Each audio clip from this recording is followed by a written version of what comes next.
And people don't realize this. We had a team of 75 working at any given time on different projects.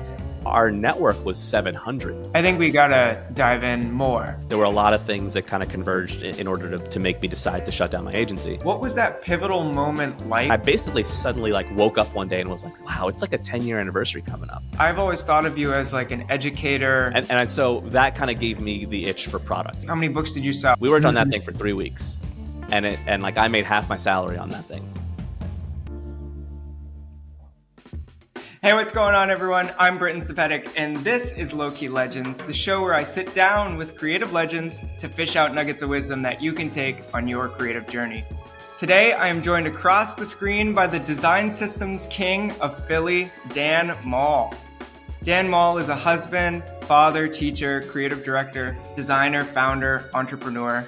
He runs Design Systems University, where he creates, collects, and curates curriculum, content, and a community to help enterprise teams design at scale.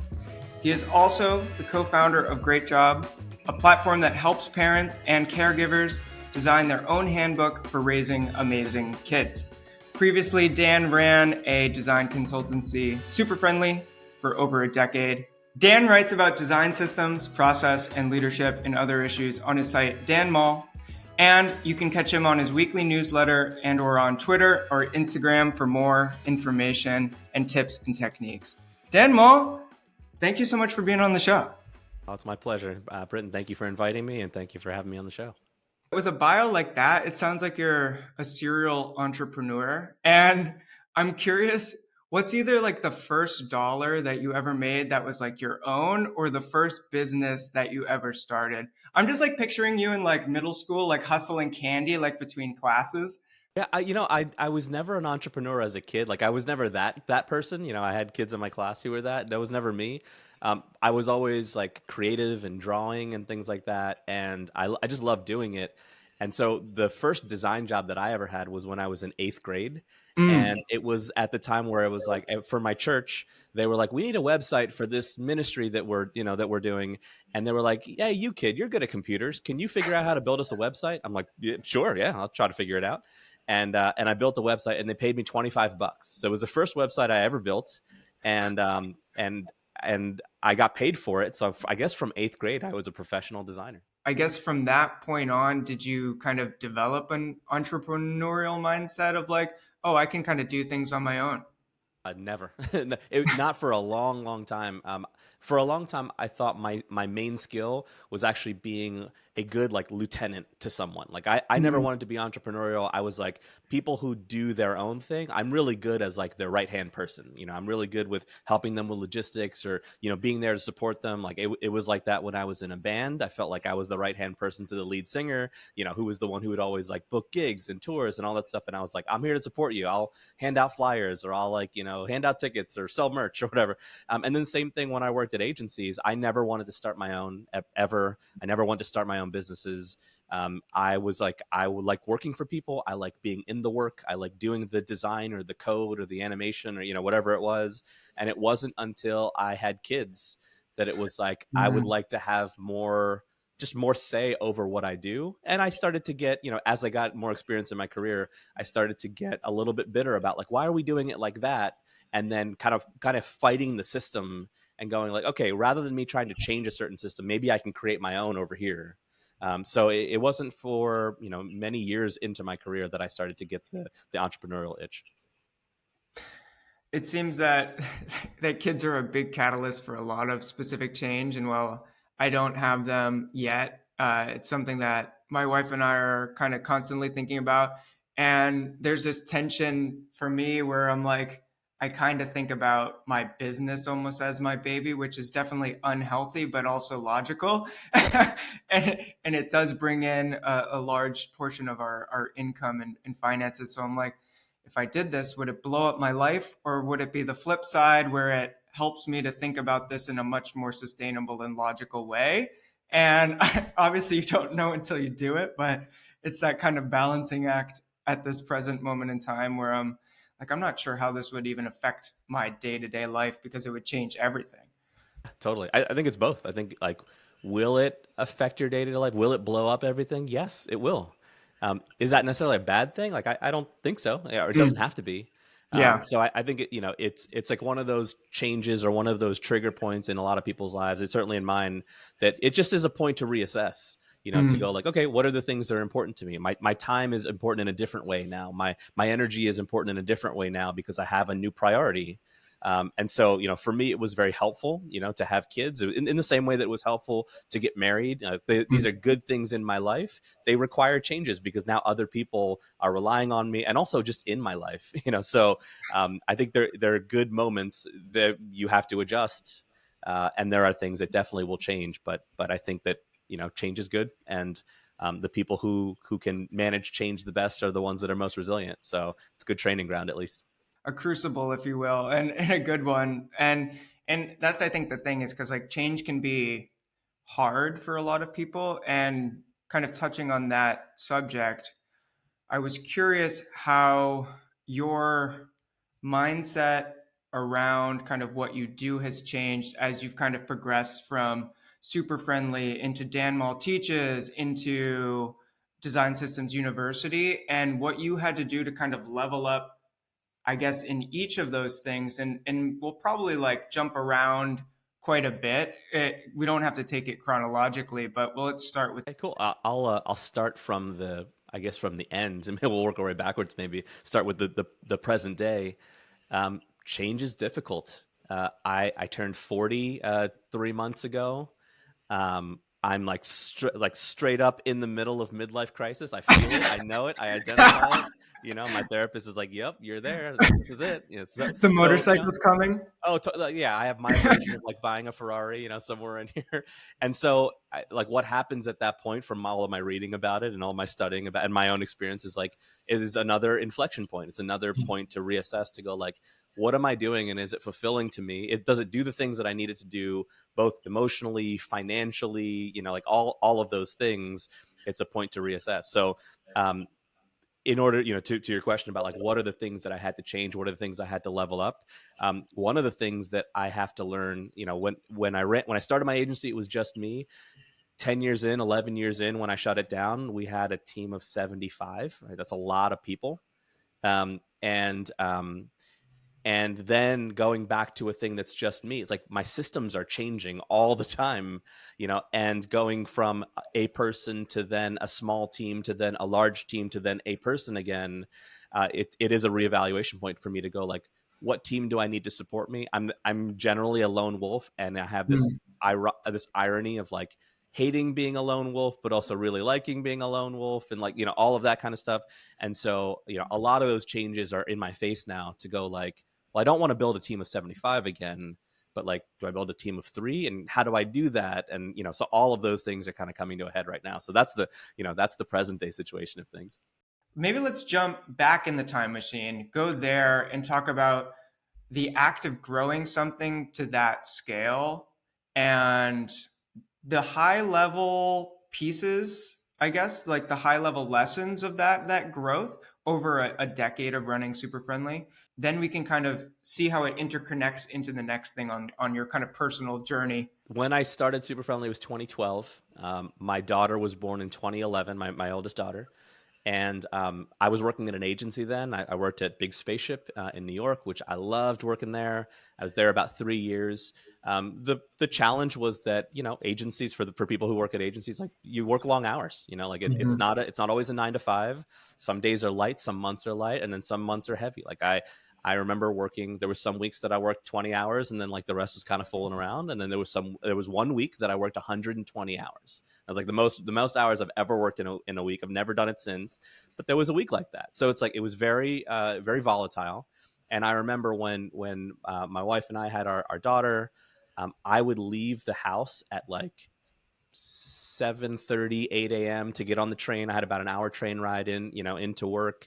And then I would come home at like maybe around 7 p.m., 8 p.m., so like gone for 12 hours. And I would like kiss my daughter goodbye in the morning and then Mm-hmm. kiss her goodnight at home. And like, I remember my wife saying to me, like, is that the kind of dad that you want to be? And I was like, and it was just like, so what, if not, then what can change? And And that's part of what planted the seed of like, maybe I need to do my own thing. It wasn't because the goal was not to do my own thing. The goal was to figure out a way to spend more time with my daughter and my wife. And so having my own business where I can kind of control my own schedule, that was something that was important to me, and something that's what it came from. So it, like, that was just me by myself, and like Super Friendly was just a way of saying like I'm freelancing. It was just a different way of saying, rather than calling it Dan Mall Design, which I could have flipped a coin, I called it Super Friendly. And I had no intention of growing a team or anything like that. And what started to happen is that prior to that, I had worked at agencies, and about every 3 or 4 years I would jump around. So I'd get a new job, and I think that's fairly standard for our industry. Well, around 3 or 4 years into my own company, I started to get itchy, because that was my habit. So I'm like, well, what do I do? Like, I shouldn't quit it. Like, there's still something interesting here. And the cool thing that I realized about having my own business is I could give myself a new job within my business, because there were so many different things to do. So I went from being loan designer, creative director, to then going like, let me see if I could learn how to be a CEO. Like, what does that mean? I don't know what that means. And what is that job? And in order to be a CEO, you have to be the CEO of something, of people, right? Like a one person team CEO, that's not really a CEO, because you're in charge of culture. And so I had to learn that. And so in order to do that, I had to grow my company. And so every 3 or 4 years, I would start to get itchy. And then I would go like, all right, well, let me give myself a different job, until I just couldn't identify another job that I wanted to do within my own business. Yeah, to me, it sounds like you had the kind of realization that you could design every aspect of your life in a way and take that into, I guess, the design slash entrepreneurial mindset there, and build something for yourself. I am also at a pivotal point where I'm intentionally working on the culture aspect, and in becoming the CEO that I need to be in order to scale and elevate, whether that be financially, so that there's more margin and padding, so that I can incentivize the team in healthy ways. But you touched on something really beautiful, which was thinking about culture. And if you're a team of one, you can't really influence culture, because it's just you. It's just you inside your head all the time. But what are the aspects that make a healthy and beautiful company and team culture in your perspective? One of the things that I've learned about culture, like, because I've always struggled to define it, and I know that there are Mm-hmm. definitions out there. Lots of people have written and said a lot of things about culture. I didn't really know what it was, or I never really internalized what that was. And finally, what internalized for me was, it's the things that you do that are normalized. Mm. Whatever is normal in any given situation, that's culture. And for agencies, at a certain time, that has meant like, what's normal is that you come to the office and you can play games like video games or ping pong, or what has become normal is that like we serve lunch here and you don't have to go out for like. So those things have become synonymous with culture, and I think at some point flipped into that stuff is culture, and that never Mm-hmm. really resonated too much with me. Partially because I never really worked at a place like that, so it didn't feel like, well, if that's culture, does that mean I have no culture? Like, well, that can't be true. Like, that's weird. So what I've learned is like, it's just the stuff that you do that's normal. And so, what is normal in my house is that when we come, in my house, we keep our shoes on. But in other people's houses, you take your shoes off when you go to their house, right? And that's culture. One is not right, the other one's not wrong. It's just that's what's normal in a given environment. So when I'm working by myself, the things that are normal are inherent because I do them. Like, I'm doing what's normal to me. But when I work with other people, now all of a sudden we're not sure what's normal. We have to name it. We have to call it out. And Mm-hmm. so, the things that started to come out there was people saying, especially as we grew larger, people saying, well, what's the super friendly way to do this? And I was like, well, and my instinct was like, well, just do it the way that I would do it. And they're like, but I don't know the way that you would do it. And also, I'm not you. So what is like and so it forced me to, all right, do we need to make a handbook? Do we need to document this? Do we need to have company values? Like, do we need to do, and so I've never done any of those things before. And after doing it, I'm like, man, I wish I would have done this earlier. This is helpful. This is really good. Like, I see why people do this now, but working by myself, it just wasn't a necessity. So I never did it until we kind of grew larger and we had teams going like, I don't know what to do because I don't know what's normal here. Mm-hmm. And then having to articulate that was a really good forcing function. Once you have to work with people on a consistent basis and kind of set those parameters and kind of try to guide everyone around a shared vision, when you only know your specific way of doing it and you have to kind of communicate that to everyone. It's like, here is how I think about this, but I want you to actively use the way that you think about this too, so that it's co-creating and collaboration. But I'm also going to help guide you in a direction that I see is in alignment with the company or this project, insert factors here. But it's a strange thing when you're suddenly in charge of people and you're taking care of them financially, and there's also those stressors on you. And I think that's the thing that I've learned about pricing projects is like, when we price this higher amount, it means that I can have less stress in my life because there's money in the bank and I don't have to worry. I can take care of the team and I can compensate them appropriately. We could actually maybe someday go to a conference together and start upscaling more.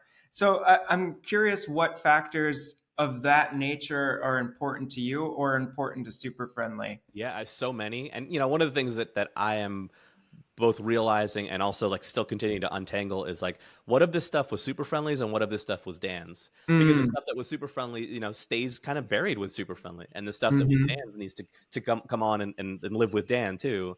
mm, And I'm not clear on what all of those things are yet. I'm clear on what some of those things are, but not all of them yet. So some of that is pulled apart, and some of that is still kind of like really intertwined together.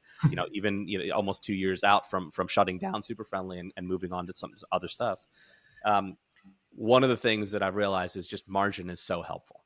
mm, The more margin you have, the more leverage you have, and a lot of times the more leverage you have, the more power you have. And so margin is incredibly important for an agency, and that's why a lot of agencies are hard businesses, because some teams just never figure out how to have enough margin. And margin could mean financial margin, it could mean time margin, it could mean a lot of different things about margin. And so that was one that, like, after a while I started to go like, let me design the kind of margin that we want. And it doesn't always, we don't always nail it, but like, if mhm, we can't just go like, well, whatever margin is left over, because that's what a lot of agencies do and a lot of freelancers do, is they go, well, I have all of my expenses and I need to hire contractors and need to do all these things, and then whatever's left over, that's the margin we have. But surprise, it's never anything left over because you didn't design it. And so you have to design it differently, in the same way that you would design a comp or a page or a project or whatever. You can design the amount of margin that you want. And again, it's not a guarantee that it will happen, but at least you've set an intention, that you can try to mhm, measure against. So margin became a really important thing, to Super Friendly. And it was, a part of it was that way from the start, where I had worked for agencies before, and I got to see firsthand, especially like, as I mentioned earlier, like being that right-hand person in a lot of those places, or one of them, I got to see how stressful it was to run an agency. And I remember thinking, if I ever run an agency one day, I don't think I'm going to have full-time employees. mm, And so for Super Friendly, I mentioned that we got a team of 75. All of them were contractors.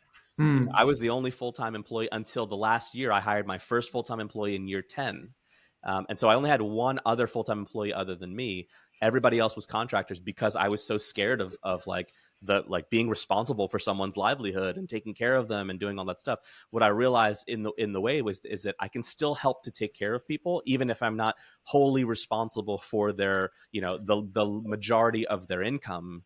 There's still a custodial aspect to it. There's still a caretaking aspect to it, because there are people who are working for you, with you on your projects, mhm. to represent you to your clients. Like, I can't treat that with neglect. And so there still is an aspect of taking care of people. And I'm paying them too. I'm not Yeah. paying them their whole salary, like they're freelancers, but I'm still paying them a really good rate a lot of times. And so how do I be a good steward of that, and how do they be a good steward of that? And that was a good, always a good conversation to maintain with all the people that work for Superfund. Yeah, Rogue is actually operating on that same business philosophy, and it comes.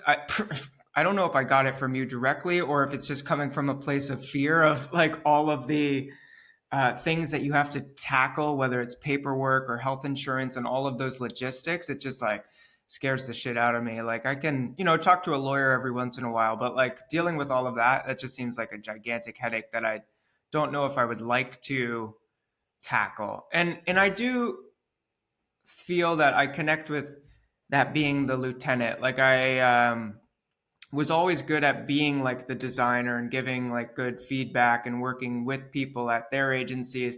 but it came to a point where I wanted to pivot and work directly with clients and not be kind of like the hired gun for other studios. And I think there was a little bit of ego at that point in time in my life, being younger and wanting the credit and wanting to like win the awards and be flashy, because I had seen that there is a direct impact with kind of, you are known for being good or excellent, so you get cooler and better projects. And that's not always the case, but that was the way that I was thinking about it.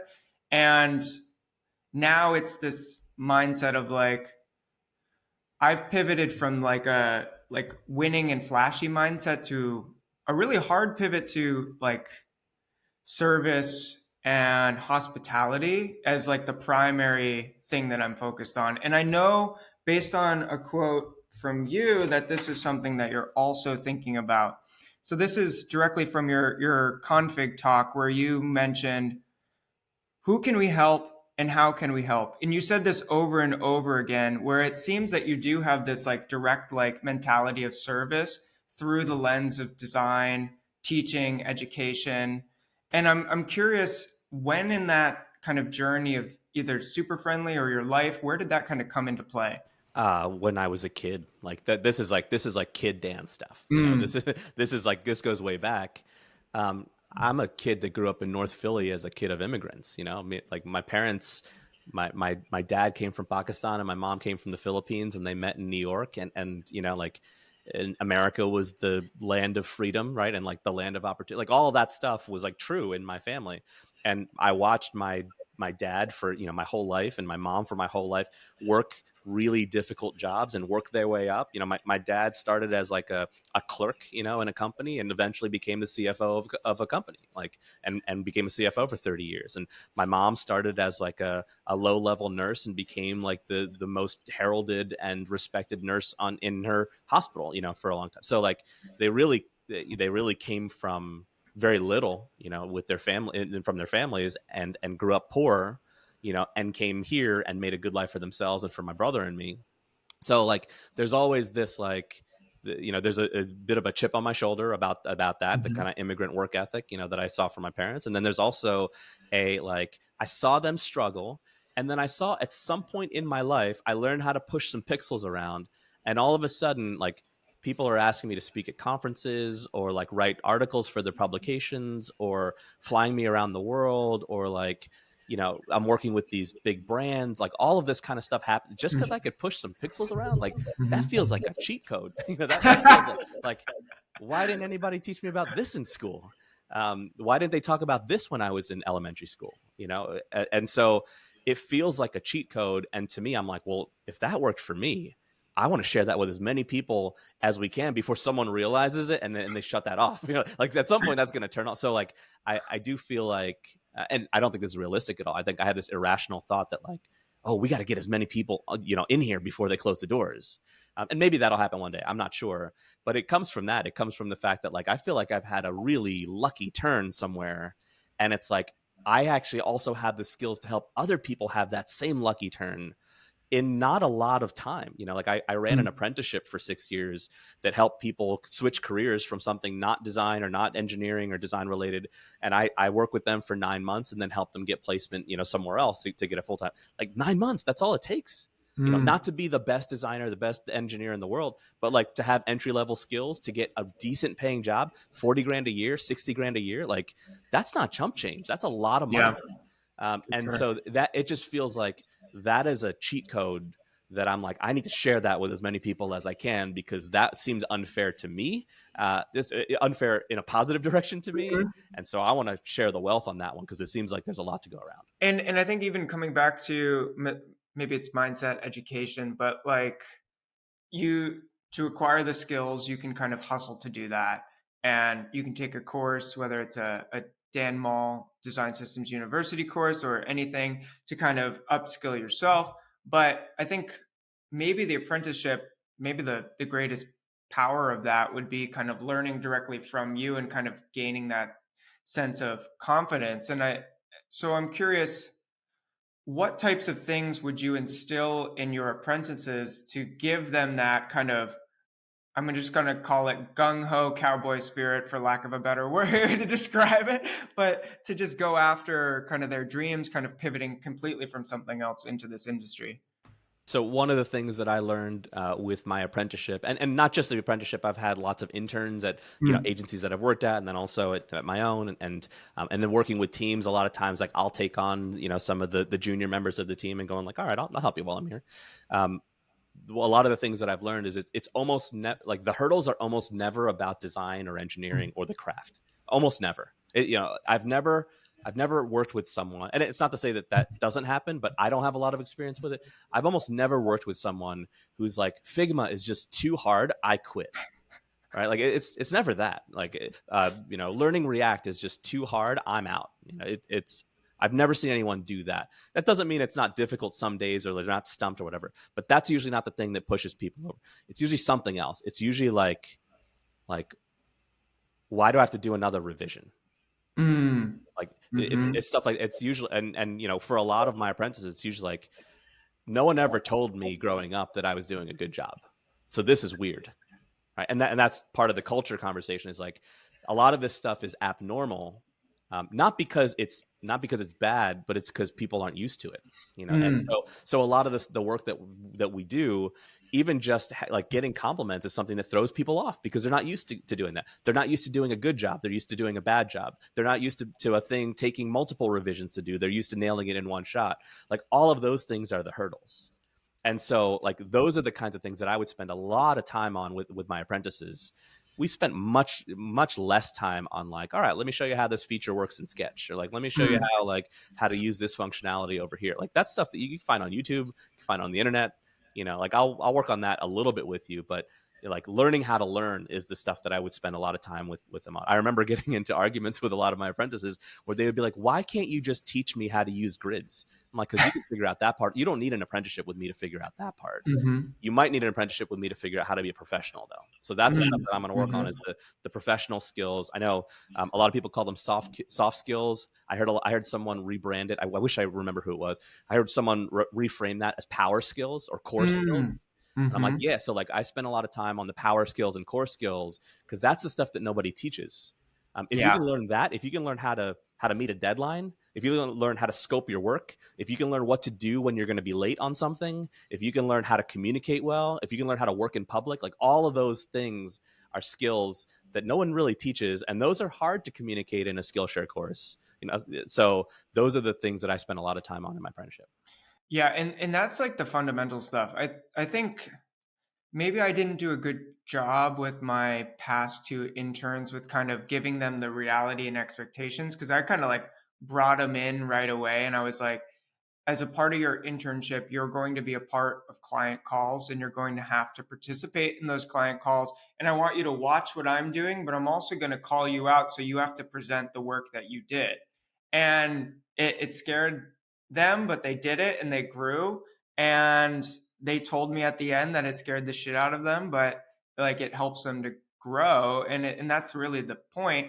And as part of my, I guess, apprenticeship with them too, I made sure they knew the kind of fundamentals if they were to ever go and freelance. Like, here's how you could think about like these factors. It's not just like your time. I don't want you to do an hourly rate. You have to think about profit. What do you want your profit to be based on like the client and the project? And like, there's going to be revisions. There's always revisions. I tell you to do revisions. So some other person's going to tell you to do revisions. And it's the things like that were important to me because again, like you had said, like no one ever taught me this stuff. I had to like mess up like a 1,000 times and get paid way less than I should have for something in order to learn this. So I think it's crucial that if you have an internship out there, if you're listening, or if you are someone in a position to hire interns, one, make sure you're paying them. But two, teach them how to be self-reliant, self-sufficient, price their own work appropriately, and give them the skills that you've directly translated over years of working in this career. Yeah, for sure. Can I give a contrarian take over some of that stuff? Go for it. Yes. Okay, cool. How about I'll just say two of them, and then you can tell me which one you want to dive into if you want. Yeah. The first one is I don't think that people should always get paid, which I think is an unpopular opinion and a minority opinion. So that's hot take number one. And then hot take Mm-hmm. number two is maybe less of a hot take. I think there's a big difference between apprenticeship and internships. And I think that Mm-hmm. they're separate things, and there's a lot of overlap between the two, but I Mm. think that they can be treated very separately, and can be two different kinds of experiences that allow, some people would make terrible apprentices and actually really good interns, and some people make Mm. terrible interns and really good apprentices, and so I think like it's been useful for me to learn how to separate those two things too. So anyway, two hot Definitely. takes. I don't know if you want to dive into any one of Oh, those. I mean, both of them are good. I feel like I agree with both of them. Let's dive into the more controversial first one, because I guess my opinion is I agree with you and I disagree at the same time. And here's why I agree is because there's so many opportunities that I would have done for free just to learn if I had kind of snuck my foot in that door. So I would have worked for Hello Monday for free, or I don't know, Watson DG, who I was doing amazing film stuff because I wanted to learn the interactive storytelling. I would have done any of that for free. I would have worked a coffee shop job in order to live wherever I needed to live or sleep on a couch. Like, so I recognize the value. And if you are able to, I'm not going to say convince, if you're able to work a relationship or network or connect with someone on an authentic level and get your foot in that door, there's going to be so much value to learning, even if it's not a financial dollar. So that from that perspective, I totally agree. I think where I'm going with like you should pay people is like if you have the ability to give them that financial cushion to make that opportunity more accessible so that they don't have to kind of, I guess, like not eat that day or or sleep on a couch or kind of struggle, but it's not that the struggle is bad. Um, then that would be even better. I agree with most of them. I agree with all those points. Like I say them, I'll articulate them a little bit differently. Yeah. Um, I think that everyone should get compensated, Mm. right? Mm-hmm. When they do work, everyone should be compensated. Now, the reality of it is, especially for people who are junior, they are not doing work that's valuable, right? So what compensation should you give someone who is not doing work that is valuable? That's a tough one. Like probably not as Mm-hmm. much as you should give somebody who is doing work that is valuable. And part of this is like defining what value is and all that kind of stuff. I'm not afraid of the struggle. I don't intend to remove that. And I know that's my own opinion. That's not a Mm-hmm. recommendation to anybody. Like that's the Yeah. way that I treat my kids. Like my kids don't get an allowance. They have jobs, and I try to pay them well for their jobs when they do well on their jobs. I Mm-hmm. also give them gifts too. Sometimes I'll be like, here's $20. You're going out with your friends. Here's $20. This is a gift from your dad. Like, and I Mm-hmm. try to make the difference between those two. So, and I think that that's part of the reason that a business needs to be profitable is if Mm-hmm. you want to give gifts, if you want to do charity, by all means do that. If you have a person in your employ that's not doing a great job, but you want to take care of them, take care of them. Give them money. Like that's fine. It's fine to do that. I don't think it's fine to do it under the pretense of like, well, they didn't do a great job anyway, but I'm going to pay them. Like I think Mm-hmm. there's something I don't know how to say it. There's something that doesn't quite compute there for me. So I think it's okay to give someone a stipend. To tie that to work then means that it needs to be tied to the work. So Mm-hmm. if you want to give somebody a stipend and say, no matter what your performance is here, you're going to get paid $600 a week or $6,000 a month, or whatever it is, cool, do that. And then in the course of that, we're going to have you work on some stuff. But your results there are not tied to this money. Whereas for employees, your results there are tied to this money, right? And we're going to do performance reviews, and we're going to do all that stuff. So I think the mechanics of those systems are really important because I think it helps people to go like, oh, actually, if I do a better job, I actually make more money, right? I think that lesson is really valuable, because I think, and that's what gets people out of the like, I think that's what leads to entrepreneurship, honestly, is to go like, well, how can I do an even better job of this? That's not just an hourly rate or a weekly rate or something like that, but it's like, how can I be delivering a lot of value to my customers or my clients or my bosses or my, anything like that. And that kind of removes you from your time as money, and they're related. So I think all of that are the seeds for that lesson. And so that's why I'm like, I don't always pay interns. I don't always pay apprentices. And those are things that they know up front. I Mm-hmm. wish I had enough money that I could just give everyone gifts and then they give, and then they work whatever they can. That would be awesome. I don't have that. I'm not blessed with that. The other thing that's kind of related to that too is the idea that learning, I think, is a form of compensation, like, or teaching, is a form of compensation. So I think there are times where I'm like, I might not be able to give you $1,000 for this thing, but I could give you a lesson that you wouldn't be able to get otherwise. Some Mm-hmm. people value that and some people don't. But to me, from my opinion, I'm like, that's currency. Yeah. If some people don't want that type of currency, that's okay.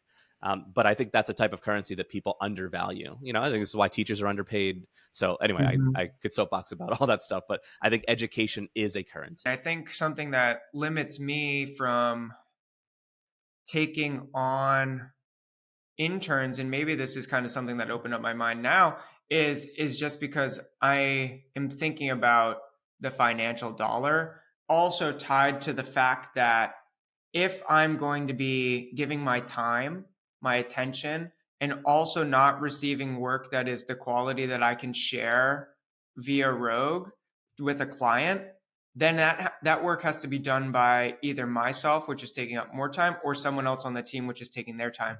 And I've never thought about the perspective of the education being the currency, or I guess like having almost the courage to be like, hey, here's the opportunity, but there isn't a financial amount, but there is tons of education, and I will give you literally as much of my time as I possibly can to guide you through this. Is that something that you're interested in? Because ultimately, it's on them to say yes or no. Yep. And I think that's a tough proposition to make, especially nowadays, Mm-hmm. because people are underpaid, because people are struggling to live. So, to offer something that has the guise of work, right? The guise of getting Mm-hmm. good work in return for no money feels unfair, which it is. And so I think it's a really tough conversation for us to have in our industry because we don't have a framework for how to talk about it. We have a lot of extreme takes, which I think unfortunately are true because we're living in these extreme times with hundreds of thousands of people getting laid off, people being Mm-hmm. underpaid for years, like the pay disparity between races and between gender, like all of that stuff contributes to, if anybody says we're gonna, we want you to do this thing and then but we don't have money to pay for it, automatically it's written off. And I think in some situations I think that's the right results, and in other situations it's not. So it's a nuanced thing, but unfortunately I think we've lost a lot of the nuance of that. It may be a different feeling from like a smaller company versus like a company, that's bringing in $1 billion. That would feel astronomically different in that kind of perspective, maybe, or maybe it would feel the same to the individual. Yeah, I mean, I think those are important conversations for our industry to have. It's like it's easy to look at a company that has $1 billion of revenue and the CEO's making $54 million a year or whatever, and going like, wait, why am I making 25 grand a year? Like what? Like Mm-hmm. that seems unfair. But it also applies. I've had the same situation at an agency where I'm like, why is my boss posting about their vacation on Instagram now when we just did a round of layoffs and like 3 of my friends got laid off? Like, that's a tough thing too. So I think it's a relevant conversation at any scale. And I think that it's one that we, as an industry, have not successfully, navigated together. So I don't think that there are good answers there. I do think we need to talk about it more. Yeah, is it that we need to kind of set layers of transparency and then also grow our empathy? I'm not sure like how to course correct on that other than kind of just being, I guess, transparent and empathetic and kind of making those part of the company culture. Yeah, I don't know. I don't know if I Yeah. have good answers here. I do think it's a systemic thing, and systemic things are hard to change because you have to change the system, not just the effects of the system. So those I think they're referred to as wicked problems, right? Where like Mm. it goes much deeper. So for you to solve it is like life's work. And so I think it's something. I think those things that you're talking about are really are good contributors to it. I think the less transparent we are, the harder it is to have this conversation. So I think it serves that the more transparent we are, it could help. Um, I think that it then opens up conversations that we may or may not be ready for. I know I have in my one-on-ones with people, a lot of times it opens up conversations that we're not ready for. So I can't even imagine if we broaden the scale of that, how much that would. But like, I think part of it is, and I'm biased in this. I think this way. I price this way. I wrote a book about like the idea of like, I think we have to have conversations about value, about what things are valuable, and also recognizing that some things are not valuable to the person that you are pitching them to or presenting them to. Like value is like context relevant.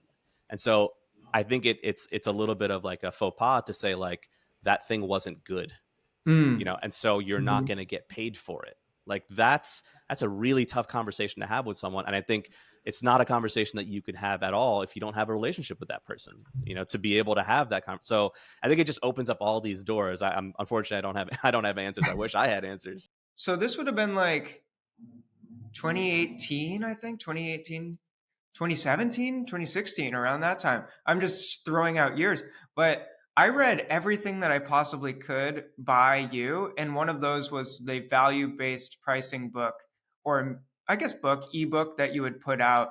And I still use the client questionnaire from that book on a day-to-day basis when I'm reaching Awesome. out or yeah, no, it was extremely impactful, and it shaped the way that I thought about pricing and work and thinking about my value and what this project was, what the value of this project was to that organization, company, client, brand, etc. And that really shifted. And sometimes I have to kind of go back and reread it just to remember. It's like, you're providing a value, a service to this company. You need to be paid fairly, and you're going to form a partnership rather than just doing a job and getting out. Yes, 100%. Thank you for reading that. That's great. And lately, it's been in my mind. I don't know why, but in the last couple of weeks, I've been like, do I have a version 2 in me? Like, I think I might have enough now for like a follow up to that book. Cause it was a couple, it was like, I forget when I read it, 2016, something like that, like you're saying. So it's been, 6 or 7 years now. And I'm like, I think I have enough now in my head for a follow up on that book. So that might have, I don't know if that'll happen, but it's at least been noodling around in my brain lately. We'll definitely touch on this because I'm very interested in how you got into writing and sharing and education. But I wanted to quickly just ask if there was anything in the journey of building SuperFriendly that you think is essential that we need to touch on. Let's talk about the freelancer thing. So 75 people, 75 freelancers. That is like, there are a lot of agencies now that use a model of like, we have a small amount of full-time employees, or maybe one, maybe only the owner. And then the rest of the model is a handful of freelancers around them. And I'm lucky to get some people that go like, oh yeah, this is like, this is what SuperFriendly was doing years ago, like the people who have known about it. And one of the things that when I have conversations with people like that I think they don't realize is that it is a different kind of business to have an owner and a couple of freelancers. That's essentially a full-time agency. It's just, you're just doing the paperwork differently, right? So it's different to do that and really staff your team and run a network-based business. Like those are two different things. And the reason that I bring that up is the job when you're running a network-based, like my job as a CEO was to constantly recruit. Like, and I think that people who run a business of freelancers, they don't always do that. And then they get stuck, right? They go like, oh, well, our one PHP person left, so we need to go find another PHP person. And they don't have another PHP person. So they have to go find them. But the problem is it's usually in the middle of an emergency. Oh, our PHP person left or is in the hospital or, is taking leave or whatever. And so now I have to find somebody under duress. And then they settle sometimes, or they hire the wrong person, or they hire fast. And like that is the death of a freelancer-based business, right? It's like, if you don't have good freelancers, then the business model disappears. And so with a network-based business, like, and people don't realize this, we had a team of 75 working at any given time on different projects. Our network was 700. Right. So like we were always operating at 10% capacity or around there. And like we built an internal tool called Cerebro to manage our freelancers, to manage their availability, their interest, their rates, their like all that kind of stuff, to be able to manage that. And so my job, and eventually I actually hired a person for this. We had a casting director who her job was really to interview people, match them up with projects that were either coming up or current that they would be interested in, that were a good fit for them, pair them with a sponsor that we had. We had this guideline that everyone at SuperFriendly has a sponsor. So like everybody has a support system at every level of the chain, from our interns to our managing director. And so like that was a job to do. Like that was a job that 2 people did. And I think a lot of people who run a freelancer-based business, that's where they run into the, like, if you're running a team of 6 that way, like, cool, that's a really good model for it. If you start to want to grow that and go like, I'll just grow freelancers, I think a lot of people don't realize the job is different. You're running that kind of business is an inherently different kind of business. I didn't know that until I did it.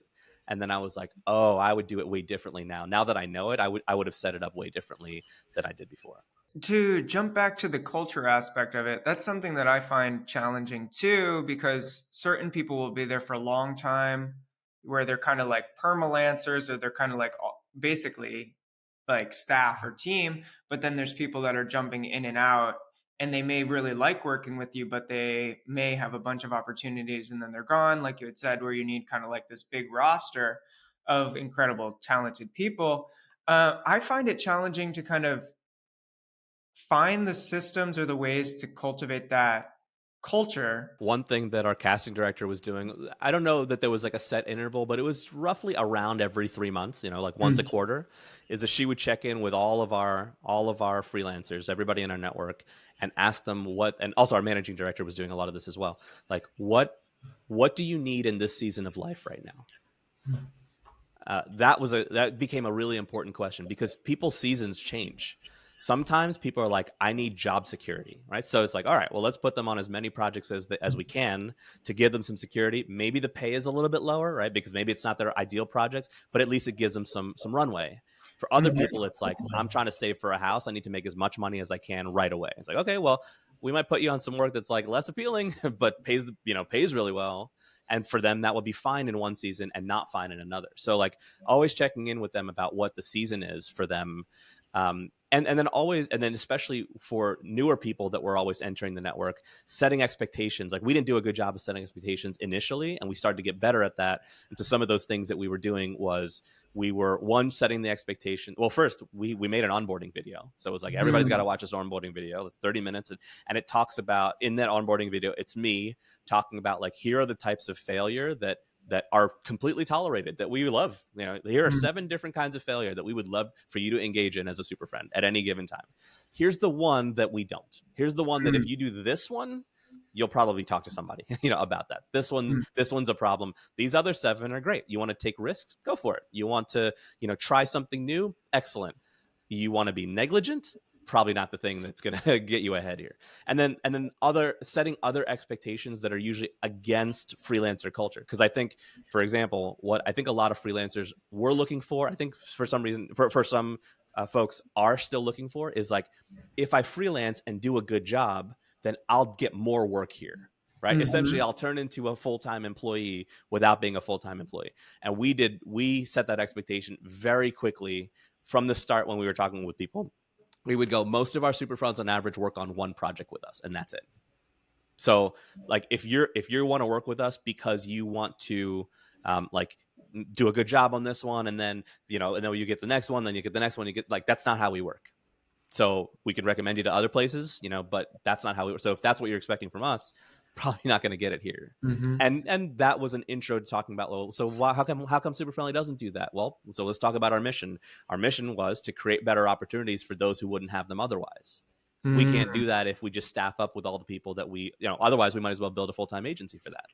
So we're intentionally not doing that. And instead, we're trying to give people the 1 or 2 maybe experiences that they wouldn't have had anywhere else. Maybe it's an opportunity to work with this client that they'd never get anywhere else. Maybe it's an opportunity to work with that creative director or that tech director. Maybe it's an opportunity to work on a subject matter that they've never done before. Like some opportunity. And then after that, basically you're done. Like let's call that job well done. Whereas before we set that expectation, people were coming in, doing a great job on projects, and then being like, how come you didn't call me back? Like, did I do a bad job? It's like, oh, no, you didn't do a bad job. It's actually our business model, but we didn't do a good job of saying that to them. So they felt, they felt duped. They felt baited and switched by it. That like they did a good job and yet they didn't get called back. That's weird anywhere else in the world, but here it's normal.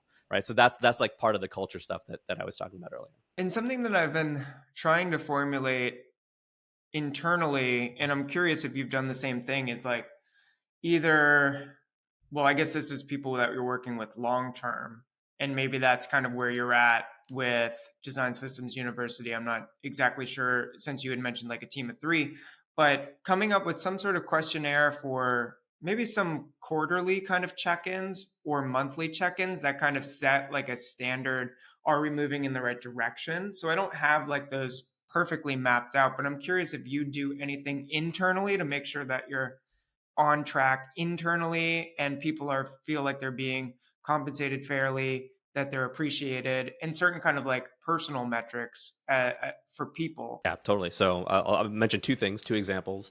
One is that we had this line at one point that was like, we want SuperFriendly to be the best of full-time employment and the best of independent life. So like, what's the combination of that look like? For folks that were working with us, they valued their independence mostly. Most of them are like, I don't want to work for an agency, otherwise I'd go work for an agency. I want to work on some good projects, but also have some time, whether that's like extra time during the week or the ability to go, I'm going to work real hard for 6 months and then I'm going to take off for 3 months, because that's the type of lifestyle that they wanted to live. And so what that didn't mean was like, when people generally sign up for that kind of working style, it means they don't get all the good stuff that comes from full-time employment. And there is good stuff. Like, you don't get health insurance. That was something that we were working on. We were like, is there a way that we could give health insurance to freelancers? And we didn't get very far on that because, systems, right? Like the systems of government and all the stuff that exists. Yeah. But we started to investigate it. Like, is there a way we could give health insurance to people? Like, is that a money problem? Is that a system problem? Like, how could we do that for freelance? If they're working with us for 3 months, let's insure them for 3 months. Let's see if we can do that. So that was like one of those big problems that we were like, we had enough margin at one point to investigate that problem. Another thing that we could solve and that we tried to solve was, we can give people performance reviews. Like, when you work full time, you have career paths. Your manager will do performance reviews with you every year or every 6 months or whatever. So we would do quarterly performance reviews with all of our super friends. And I have a questionnaire. I'll share it with you. Oh, perfect. If you want, like, and a lot of it, and it kind of comes full circle. Almost every question in it has to deal with how well they do about change. Because it was about like, what makes a good freelancer? Their ability to deal with change. I think that's what makes a good professional in general. There's a lot of science around this idea. And so a lot of the questions were about, what changed in the last quarter on this project? How did you deal with that? What actions are you proud of? What decisions are you proud of? What changed on your team and how did you deal with that stuff? So we would do performance reviews, and like, we weren't giving anybody a raise because that was not a concept that we had, but we were giving people career paths. And a lot of people were grateful for that, to go like, oh, this is how I become an art director here. Like, okay, cool. Like, I'm a senior designer now. Like, we didn't have a concept of senior or junior because there was no like tenure or anything, but they were like, how do I jump to the next level in my career? And for us, it's like, well, if you could do this project for us, we were happy to say that you are an art director, and you could put that on your LinkedIn. And sometimes that's the thing that opens the door to another job. Yeah. And so that doesn't happen unless we're intentional about people's journey and their growth path and where they are. So we were still doing performance reviews with people, even though a lot of companies that's tied to raises and title changes. For us, it wasn't, but that doesn't mean we couldn't do them. So, that's an example of something that we tried to change also. We should probably talk about that pivotal change to Design Systems University, because I know that a lot of people are going to know you for talking about design systems in general and the stories that you share around it. So I want to make time for that. But what was that pivotal moment like, and what was that transition point for you? You had already mentioned that you get this 4-year itch, so it might be tied to where you're coming up on 10, 12 years and you have to do something else. It was a lot of points. It wasn't one moment in time. There were a lot of things that kind of converged in order to make me decide to shut down my agency. One was that it was coming up on 10 years. And my intention when I started was to be able to spend time with my wife and my daughter. 2 years later, I had another daughter, so like that increased even more. Right, so I got 2 daughters, and at some point, I had realized that. At some point, I was like, "Cool, I'm working like 30, 40 hours a week. It's great. Like, I don't want to work 0 hours a week. I enjoy my work. I don't want to work 80 hours a week. I don't enjoy it that much." Right, so it's like, I found a good balance of that stuff that worked for me. I got to spend time with my family, and be present for them. So it's like, mission accomplished. But then I still had this agency, and I'm like, so now what do I do with it? Like, I Mm. don't know what it's for anymore. It makes good money. I'm doing good work, but it didn't have a goal. And I don't think I realized that. It just was fine. It was good, you know? And I think in hindsight, like there's some danger to like a thing being good and being like, no, this is good in my life, but it doesn't have like a job. Mm. Whereas before I had a job. So that was one thing. And that happened maybe like year 4 or 5, right? So like now I had this agency for 5 more years. And I basically suddenly like woke up one day and was like, wow, it's like a 10-year anniversary coming up. How did I get to 10 years? Like I got to 10 years by accident. And it made me think like, I don't want to get to 20 years by accident. Like I would like to get to 20 years on purpose if we're doing that. But I Mhm. didn't get to 10 years on purpose. I got to 10 years by accident. I got to 4 and 5 years on purpose. And then the purpose got a little fuzzy. So that was one that I was like, I don't know why I have this. Another one was, back to that 3-4 year itch thing. I just ran out of jobs that I thought were interesting within my company. I'm like, I don't Mhm. know what else I would want to do here. Like I had a bunch of things that I was testing. I don't know what else I want to test. I'm not sure that this is a vehicle for anything I want to test. Another thing was the industry was changing, and I saw our sales cycles getting longer and longer. So it was longer and longer to close work. We were doing business that was more and more revenue, and I think those two things are tied. It's like to sell bigger projects actually usually takes a longer sales cycle. So where before it would take us maybe 4 weeks or 6 weeks to land a 5-figure job, well, we were doing $1 million projects at some point, but the $1 million project takes 9 months of sales cycle, 12 months of sales.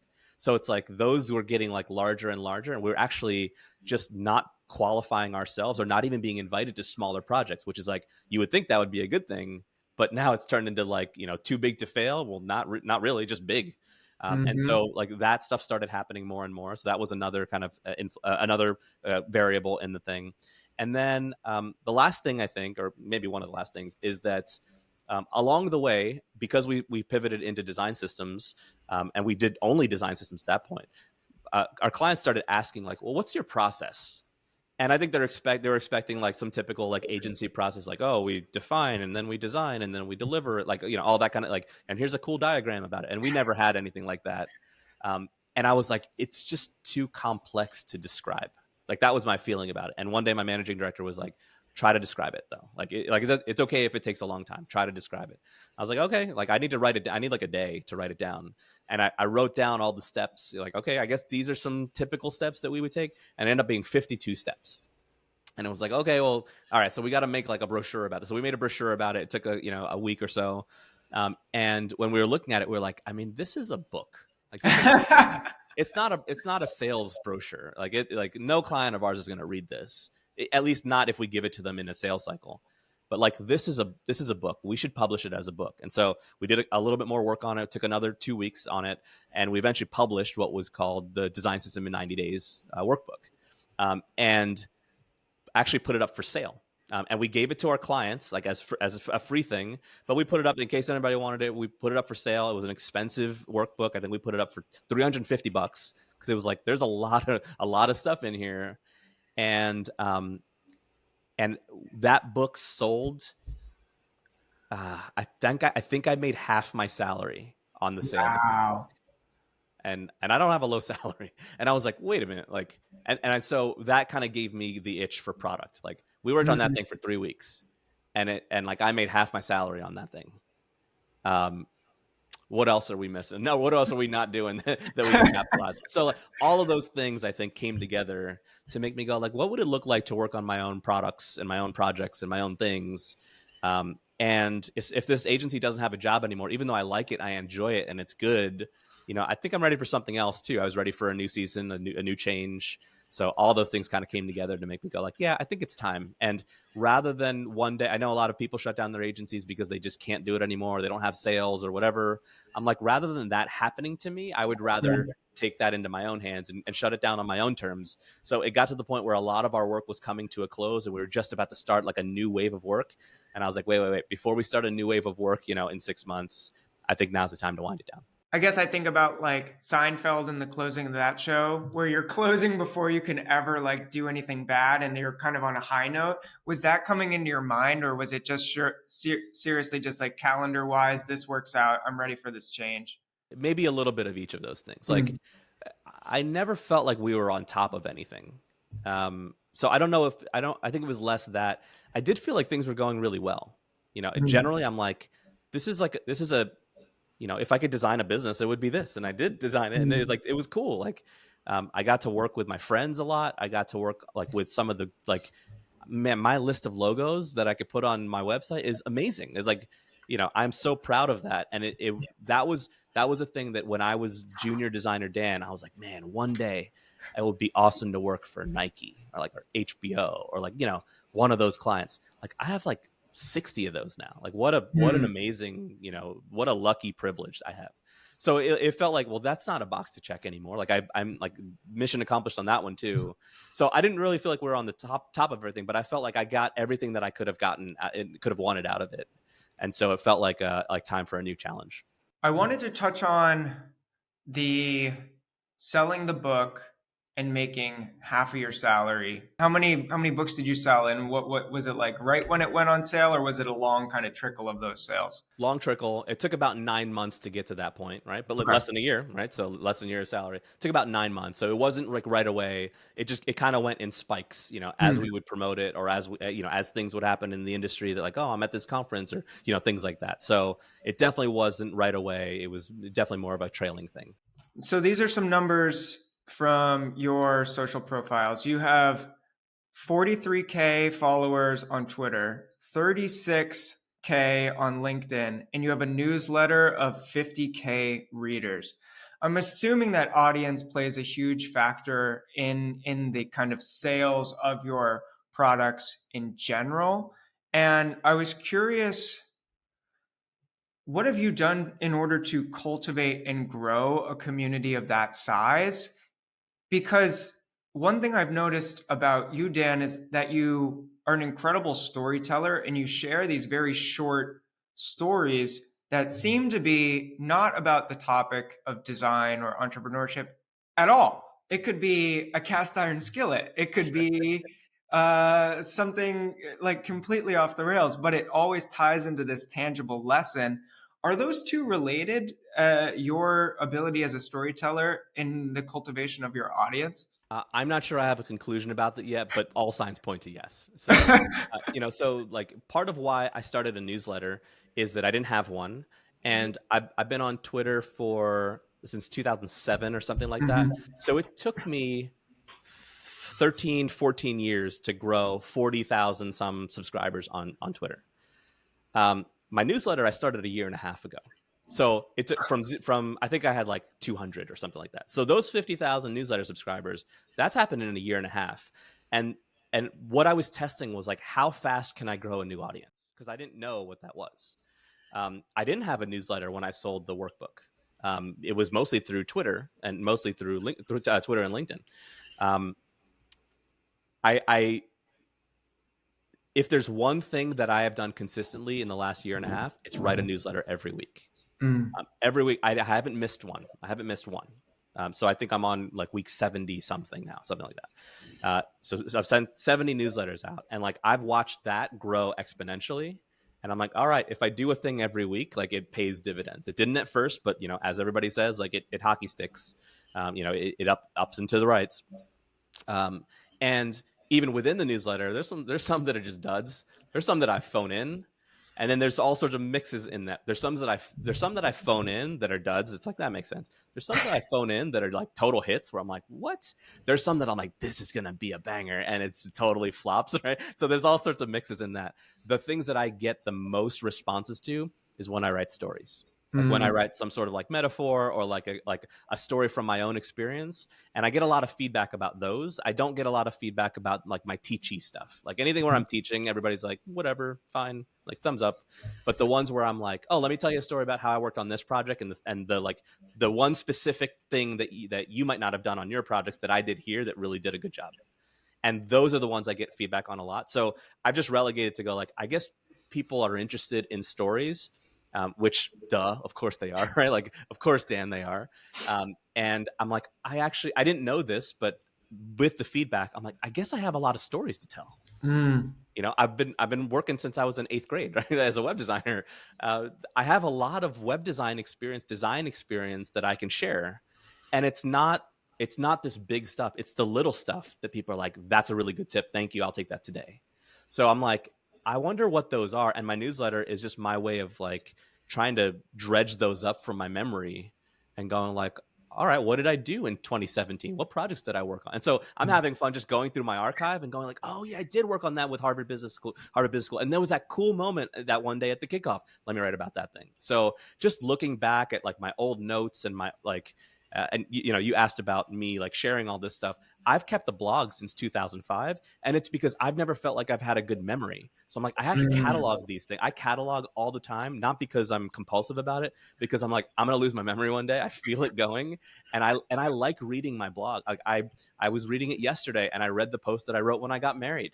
Like I forgot that I had written that. Obviously, I remember I got married, but I wrote that. I wrote a blog post about it. I wrote a blog post about standing in line to get the first iPhone. I forgot about that. I wrote a blog post about a shirt that I got at Abercrombie and Fitch. Also, I forgot about that too. Like, but that was from 10 years ago, or no, 15 years ago.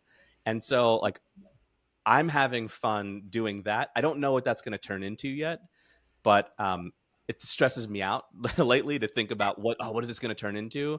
So I'm really trying hard to just be like, if it's fun, I'm going to try to do it. And then we'll see if it turns into something. But that's a lot of what's directing my attention lately. 50K in a year and a half. I think we gotta dive in more. But what I what I loved and I heard in that is that you're doing this obviously for your audience, but for you, for your own memory, and just kind of recalling these lessons and stories that just have happened that are seemingly small and nuanced to you, but super impactful to someone else, especially translated through stories. And I think the intentionality is super key. I think consistency is super key. Are there other specific factors that have led to the specific growth? It's going to sound like the consistency one, but practice. Like it's it's related to consistency, but it's different. Like I'm practicing something. It's not just I'm showing up and doing it. And sometimes I phone it in. I'll admit that. Sometimes it's my newsletter goes out every Friday at 10, and sometimes Friday at 9. I'm writing, like something out. Right? But most of the time, it's like I'm trying to practice something. I'm trying to do, and I've taken that approach to a lot of things in my life. That are business related, not business related. Like I've played basketball every Monday night for the last 3 years now. And what I realize is like the more I practice something, the more into the details I get. When I first started playing basketball, it was like, let me learn to shoot, right? Like a very broad thing. Let me learn to dribble, a very broad thing. The better you get at that, the more practice you get. There's still stuff to work on. There's always stuff to work on, but the stuff you work on gets more nuanced. So I'm not learning to shoot now. I'm learning where to put my elbow. Like, because that's the thing that as I have a GoPro that I use every time, I film my basketball games, and I go, oh, that's where I put my elbow. That's weird. Like, and as I'm reading stuff about it or watching YouTube video, I'm like, oh, my elbow placement is really throwing off my shot.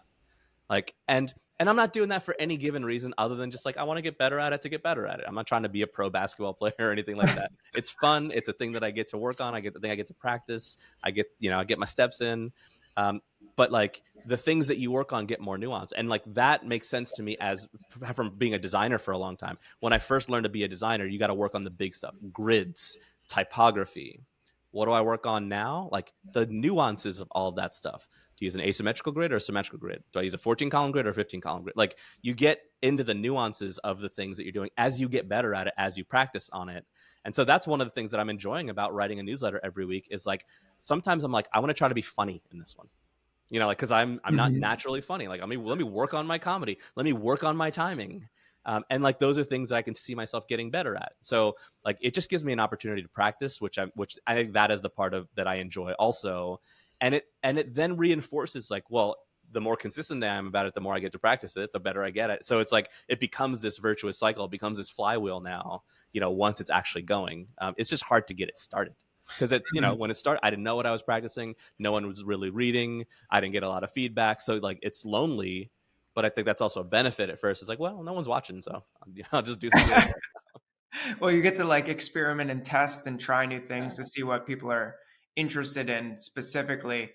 I'm curious if you get caught up in the numbers at all of these things. I feel like that's my biggest challenge of posting these things on YouTube is I directly have the analytics to look at. How does each video do? What are people interested in? Like, do I specifically focus on the type of content that people are giving me likes and praise for, or do I make a holistic rounded series of content and interviews to bring to people that are going to enrich them as a creative from end to end?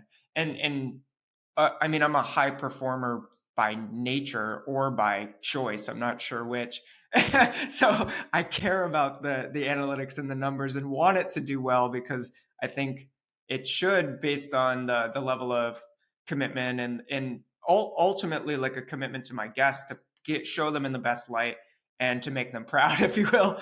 I wish I cared less about numbers. I do care about them. Yeah.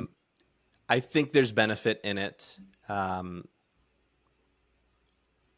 For all the reasons that you just said. Like, I think there's it gives you an indication of what people are interested in. What I hate is that it's so tied to the algorithm too. It's so tied to like, well, you know, if more people are interested, then the algorithm does, you know, that feels gross somehow, you know, like I don't have a better word for it. And the other part of it is one thing that over the last 2 years of therapy, my therapist is trying to convince me of is she's like, Dan, you're an artist. I'm like, no, I'm not. Like, I've always had this pushback against the fact, no, I'm a designer and not an artist. Design and art are different, and design, like all that stuff. And she's like, you're an artist. I'm like, no, I'm not. I'm a designer. She's like, you're an artist. And so I've been trying to embrace that. Like, okay, let's try it on and go. Like, if I'm an artist, what would an artist do here? And I think artists in general, you know, are doing their thing for them, not for their audience. And so it's weird to do a thing. And that part of that resonates with me where like I've written, you know, the way that I've always thought about my blog is I'm writing it down for me. I'm journaling. I'm just doing it publicly. So if somebody else gets some benefit from that, that's a bonus. I'm not actually doing it for that though. I'm doing it, you know, to log it for me. I'm just doing them in public spaces because the public tools are actually better than the private tools. You know, until recently, you know, Blogger has always been good at letting you journal. It's just that, you know, like you can start a private blog, but it's an extra checkbox I have to check to make it private. So I'll just keep it public, you know? So the artist in me is like saying like, well, just do that. Like do what you like, write what you enjoy. It's just hard to deny that like part of what I enjoy and why I enjoy it is that other people enjoy it too. Like, that's part of the enjoyment for me is like, I'm one thing I've identified this in a workshop last year that I took is that one of my fundamental character traits is that I'm a sharer. I like sharing the things that I have. I always have. If I have, you know, a carton of milk, I'll split it with like, as a kid, I used to do that all the time. I would pour half of it for somebody else. So like that's inherently in me. So I like sharing the things that I have, and that inherently involves someone else. And so it's hard for like I don't know how to separate those things. And so looking at numbers indicates to me sometimes, oh, I have shared this thing successfully. People are interested in this. They like what I have had to share with them. So I want to do more of that because it feeds my ego and it makes me feel happy and all of that stuff. So I wish I had a better way to think about numbers. Right now, it's really jumbled for me. Because I can't tell sometimes, am I just chasing the numbers? Like, is it the numbers itself that I'm chasing, or are the numbers a lagging indicator of something good happening, you know, elsewhere in my artistry? I wish I knew a clearer answer to that. Yeah, it's really difficult to not put your self-worth into the numbers, and that's the separation that I have to do on a given day. And that goes to same thing with like Rogue Studio as a business is like the financial health and not making that part of my like identity as well. Like knowing that there's like ebbs and flows and month to month, it'll be different. Project lead times, like you said, are different. So it's not a fact of you not doing well, but a sign of the times, if you will.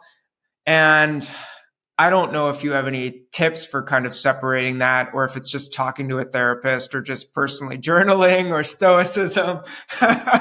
Sure. I mean, yeah, self-care is definitely a big part of it. Yes, like, you know, do things for yourself, everyone. I think that's really helpful. I do think that, you know, there's maybe this is a contrarian take, but I don't agree with the saying comparison is the thief of joy. You know, I've heard that a lot, but I compare myself a lot, and it helps me. You know, and I think partly because I can maintain perspective on it. But there are a lot of people that I admire that are starting new things lately. And I see, things as simple as like people that I admire that I'm like, that person's killing it. And they're starting a YouTube channel, and their YouTube channel has like a pittance of views. And I don't take like the thing that gives me comfort about that is not that I see them more low than, it's not that Mm. like, oh, that person sucks like I do. No, it's that person's great. I know that they're great. And so a great person is doing that thing. A great Mhm. person can have low YouTube views. That means that I, as a great person, can also have low YouTube. Like, it helps me Mhm. to go like, oh, that actually brings me up to their level in my mind sometimes, rather than bringing them down to my level, or anything like that. Like, Yeah. it doesn't make me think that they are any less good than they are because I hold them in such high esteem and high regard. It's like that now normalizes it for me. It makes it part of the culture. It makes it like, oh, that's normal for a good person, somebody who's really good at a thing and smart and clever and experienced, and all that stuff, to be starting a new thing and for it to have low traction at the beginning. That's not bad. Like, low traction is different than like to have a bad YouTube channel. It doesn't mean they have a bad YouTube channel. It just means they have low traction because they're starting it. Like, that makes sense. And so it gives me a lot of encouragement. So I know a lot of people don't do well with comparison. If you're that kind of Mhm. person, don't do that, But for me, a lot of the comparison helps because it helps to give me a reference point, for a lot of things. And I appreciate that. I think that's part of the transparency that you talked about earlier. Like, the fact that that's transparent, the fact that I can see how many likes this tweet gets and how many, views this YouTube thing gets, that helps me. Mhm. And that's not to say it's not a double-edged sword. It is, because Yeah. when I see something that like really blows up, I'm like, oh my gosh, like, what am I doing? I'm terrible. Like, so there definitely is that part too.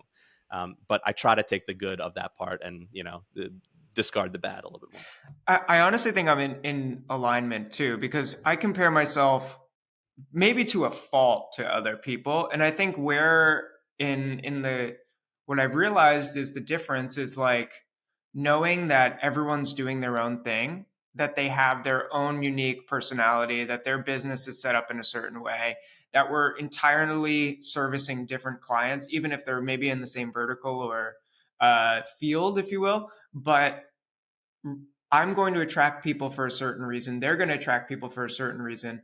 And it also just helps to elevate my taste. So it's almost like turning off the negative self-talk and just appreciating and like cheering for them and clapping for them. Like being their cheerleader from a distance, but learning from what they're doing, because I'll never be able to replicate it. And I shouldn't, because ultimately I should be forming my own perspective. My work should reflect what I'm doing, what my team's doing. And ultimately, if it's a client project, it has to service their needs. So it would be selfish to just copy someone else's style because it wouldn't be in service of the client. I love that. Yep. For a long time, I've been looking for models. Mm. I have pretty unique ideas, I think, and like, super friendly at the time was a unique idea, which wasn't to say that no one was doing it, but fewer people were doing it than are now. And so what's tough for, I think, people who have unique ideas is that there's not a lot of models to follow. And Hmm. so that makes it a lonely path because you feel like you have to figure out everything on your own. And so I always look for models. I always look for people that are like, oh, I want to do. And recently I've been lucky to find some models, but then it goes the other way where then I'm like, yeah, but now am I just copying them? Mm. And it is because I'm less practiced at that idea or that kind of comparison. It's taken some friends and some, some people to kind of point out to me that like, no, look at how your flavor of that would be very different. Like, even if you followed that model exactly, the fact that it's you would make it really different. And I'm like, okay, that's cool. And so like that's an interesting new door that I'm exploring, to go like, okay, so what if I did do that? Because I'm worried that like, well, I'm going to copy somebody. If I copy them, then I'm like taking away from them somehow, and I don't want Mm. to do that. Like, it just brings up all of that stuff, and I'm like, all right, I think I'm going to try this for a bit, practice that, and really see if the thing that I'm fearful of is actually something to be afraid of. How do you prioritize the things that you are doing? So you have your weekly newsletter, you have Design Systems University.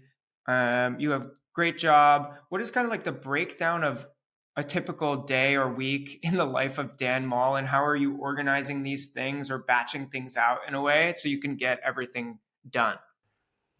So to the question, how are you prioritizing things? The answer is poorly. That's Because the that's how answer. I feel. Man. I wanted to do a weekly newsletter, and then I'm like, maybe it should be monthly because I got a lot of shit going on. Yeah. And agree. I love writing, and I love writing silly stories that are not about design but are totally about design. So I have like one that's like the 3 lessons I learned from like Dungeons and Dragons and how it applies to like business. And like it's like Cool. totally uniquely like my thing. And it's just trying to make the time for it. So really I'm just trying to figure it all out, Dan. I don't have the answers. I'll tell you the small things that I've learned, but I definitely don't have like I have the solution here. Yeah, my wife said to me recently, she's like, if I hear you complain about not having enough time one more time, I'm going to punch you in the face. Yeah, that sounds right. um, yeah, so I'm not doing a good job of that. Right now, the way that I'm prioritizing is the exact opposite way of how I want to be prioritizing. Right Mm, now, I'm prioritizing by money. Right now I'm mm, prioritizing, but like, well, whatever pays the bills best, that goes to the top of the list. And it is like the backwards way of what I, quote unquote, know, is the right way to do it. And right in quotes also there. And so I'm trying to do it the way that I want to be doing it. It's just really hard right now. So for me, it's like, well, if that client pays the most, I'm going to put my attention there. If that product is selling the most, I'm going to put more juice there. If my newsletter is getting attention, I'm going to put more juice. It's very much like an urgency-based system more than it is mm. an importance-based system. And I really want to do the importance-based system. Like I want to be like, this is my priority. I'm blocking out everything else. I just have never figured out how to do that. So I'm really, I'm wrestling with that. I have a lot of good resources that I'm like, I feel like I haven't pulled together, but I'm like, I think the info's in my head now. Buy Back Your Time is a great book by Dan Martell. Like I got a lot of really good tips from that. I'm reading currently Free Time by Jenny Blake. Mm. That's a great book too. So like, and then there's the canonical pieces in it. There's, Cal Newport's Deep Work. And Mhm. there's lots of like books like that I'm like, Atomic Habits, like all that stuff. I'm like, I have all the info. I just haven't tied it together yet. I don't know how to tie it together. But I'm trying, I'm working on it. And the thing that like, until I figure out how to put it together, I have a post-it note on my monitor. I only have 2 on my monitor. One of them says, am I being creative right now? And so Mm. that's one thing that helps me, that like, there are some tasks that I do that I don't consider to be creative exercises for me. So I'm like, I need to stop doing that. Either I can delegate it or I can just stop doing it. So that's like one bar that it's got to pass. Like anything that I'm doing, it's got to be creative. That causes its own problems, but at least it's something that allows me to eliminate a couple things. And then sometimes, like more often than not lately, I have instincts about things. And so I just try to follow my instincts. Sometimes I'm like, I want to do this. I don't know why I want to do this, but I'm going to do it because who knows if something good will come from it. I think good will come from it, but if anybody asked me, I'd be like, I don't know, like something might be here. I'm not sure. And on the face of it, that feels like a foolish decision. Like, why are you doing that then? But Mhm. I'm like, I think because it's fun. So I think I'm trying to follow creativity and fun. But every so often money comes up and says like, hey, like you have to make me, like yeah, so those are the things that I'm wrestling with. I really fantasize over having like an Oprah lifestyle where it's like, if you ever read Oprah's schedule, it's like, she has the best schedule. And I know, a lot of people say, well, that's because she's Oprah. And it's like, no, she probably became Oprah because she had that schedule. Like that, it probably led to it. I remember reading this story about Warren Buffett, where he doesn't schedule any meeting more than 24 hours in advance. And like Oh, the wow. pushback on that is like, well, Yeah. yeah, he's Warren Buffett. It's like, no, he was doing that before he was Warren Buffett. Like that's what made him Mhm. Warren Buffett, is he always had that policy that like, if you're trying to schedule a meeting with me like for 2 weeks from now, like it's just too far away. Like I don't Yeah. know what's gonna happen between now and then. So if I have an open slot tomorrow, yeah, we can meet. And if I don't, I don't know, ask me tomorrow and we'll see about it the next day. And I'm like I want to have that level of discipline. Like I admire that so much. I think I'm just too chicken to do it. I'm still trying to figure that out. There's something about like embracing what's fun in the moment, and maybe that is kind of like the artist mindset where there you may kind of time block something out and you're like, there is nothing happening in my brain. There's no creativity. Like I love that sticky note that you have on your monitor, because sometimes you're trying to do something creative but you're not being creative at all, and it's just you have to do something else, whether that's switch to a different task or go for a walk, or I don't know, insert anything besides what the heck you're doing in that moment. At least I find that is highly effective for me, just like task switching when something is just, I'm literally beating my head against the computer, it seems like. I'm a lot more cognizant lately of when I'm procrastinating. Like I can feel it now. Before I didn't used to be able to feel it, but now I'm like, oh, I'm doing anything else in the world except the thing that I'm supposed to be doing right now. That's probably a signal about something. Yeah. So Design Systems University, what is it and what is the mission and why has it become kind of your baby since 2023? So I've been reading about this concept. It's by an author named Gay Hendricks, where he talks about zones of genius, and like what is your genius zone, and then the complementary parts to that are like your zone of competence, and things like that. And it's like I have spent in reading that I've spent a lot of time, I realize, in my zones of competence, things that I can do, but not things that really light me up. Things that I'm like, oh, I can get in flow state into this immediately, like all that, the things that I'm uniquely qualified to do. And so as I've been thinking about that over the last couple of years, I'm like, I think what I'm really good at is teaching people.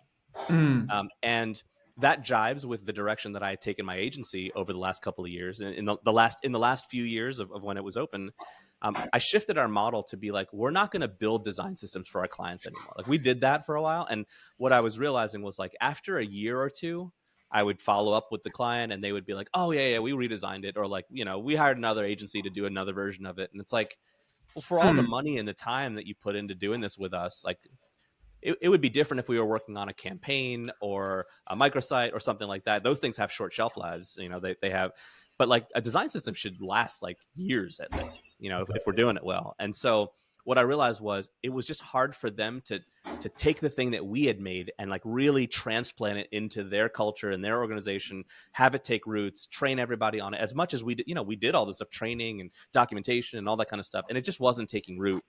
And so what I changed it to was like, what if we teach them how to build it in-house? And we won't build anything for them. We'll do a little thing here and there, little things here and there, but we won't build it for them. We won't design it for them. We'll really teach their in-house team how to do it. And it'll be a little bit slower, but hopefully it'll have more longevity to it. And that worked much better. The difference is that it was always a bait and switch. No one ever came to the agency to buy that.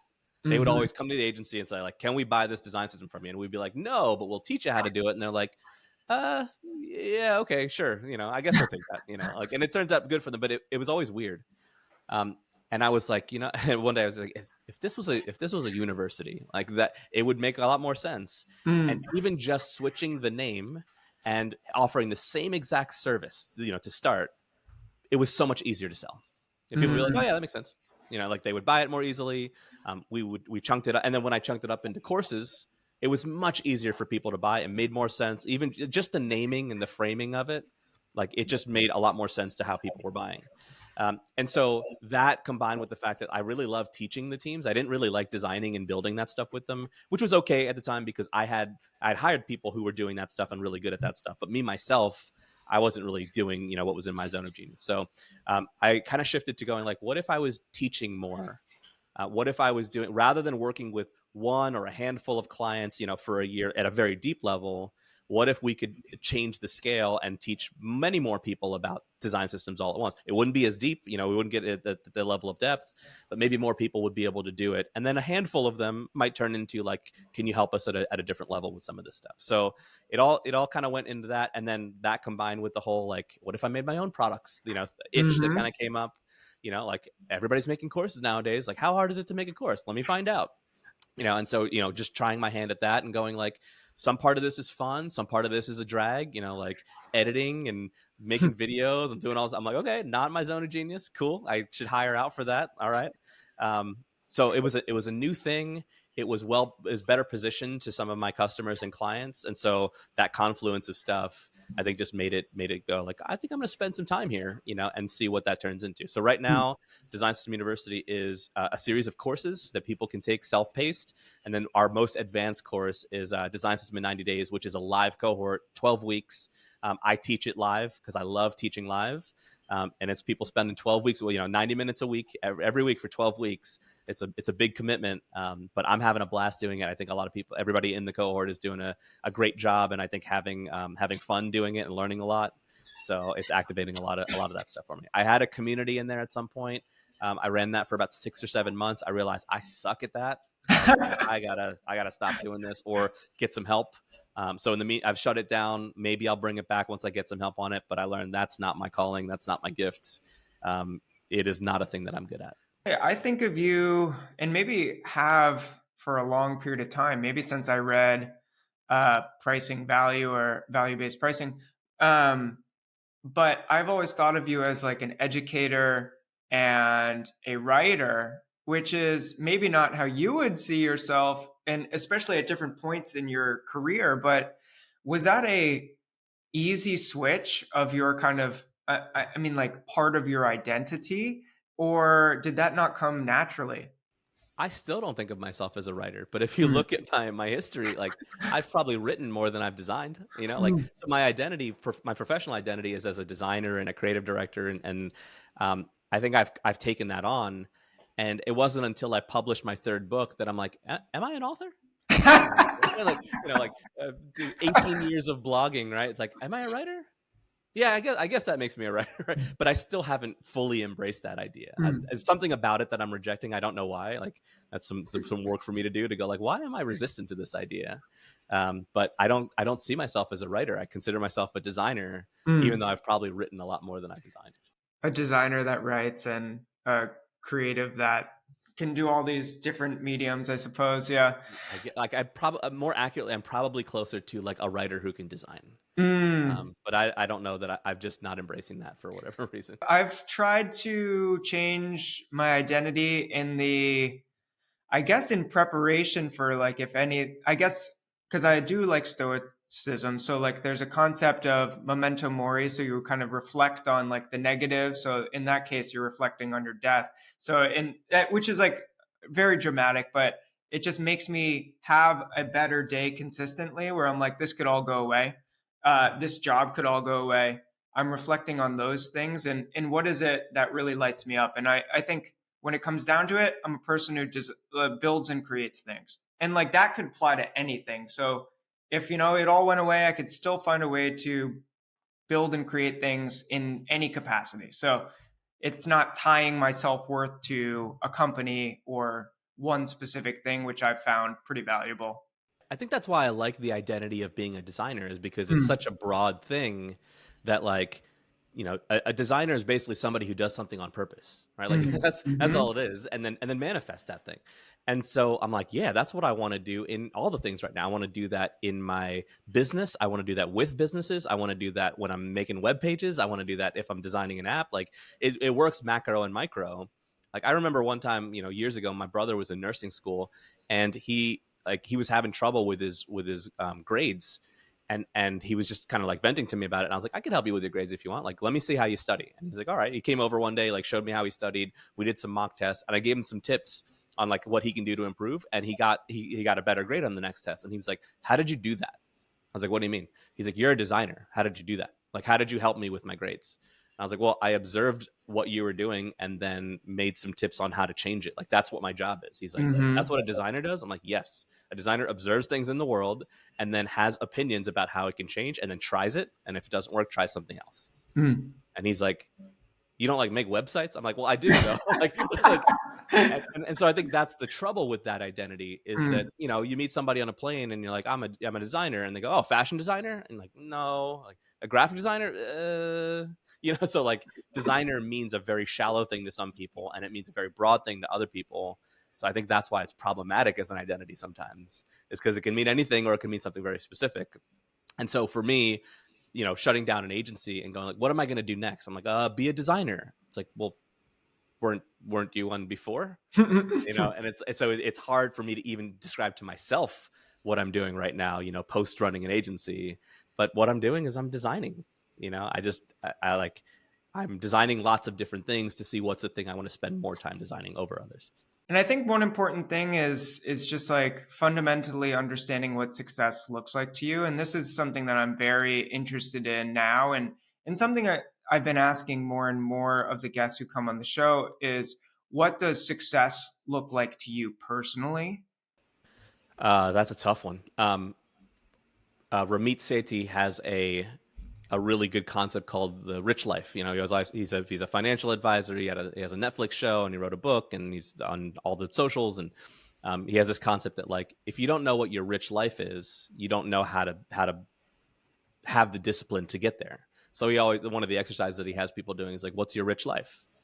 And so I did that recently. I'm like, all right, well, my rich life, and it's not tied to money, Hmm. although money becomes a useful construct for kind of thinking about this, like because it's the same thing as like if you had all the money in the world, what would you do? Right? Like it's same Yeah. kind of gets at the same thing. And so for me, it's like all these things that I want to do with my friends and my family. I want to share these experiences with them. So what does success mean to me? Like, and I wrote it out. It's like every year I want to take 3 trips and take beautiful photos of places. I've Mhm. gotten into landscape photography lately, and I like doing that. I want to buy rare sneakers because I love sneakers. I'm a sneakerhead.